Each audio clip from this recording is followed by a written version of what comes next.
بسم اللہ الرحمن الرحیم السلام علیکم ورحمۃ اللہ وبرکاتہ۔ خواتین و حضرات، آج کی یہ مختصر ویڈیو نیٹو کے بارے میں ہے۔ نیٹو کیا ہے اور روس اس پر کیوں اعتماد نہیں کرتا؟ خواتین و حضرات، یوکرین پر روس کے حملے نے نیٹو کو اپنی 73 سالہ تاریخ میں سب سے بڑا چیلنج بنا دیا ہے۔ یہ جنگ نیٹو کے علاقے کی مشرقی سرحد کے بالکل قریب ہو رہی ہے۔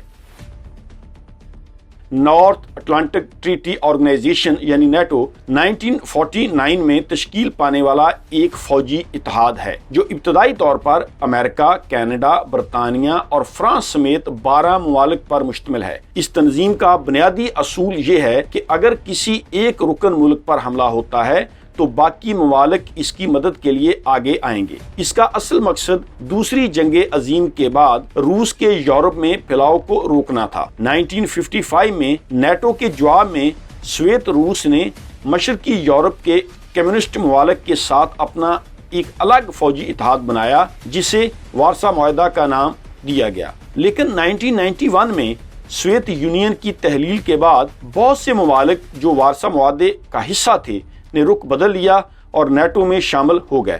نیٹو اتحاد میں اب 30 رکن ممالک ہیں۔ امید کرتا ہوں آپ کو ویڈیو پسند آئی ہوگی۔ نیکسٹ ویڈیو تک کے لیے اجازت دیجیے۔ اللہ حافظ۔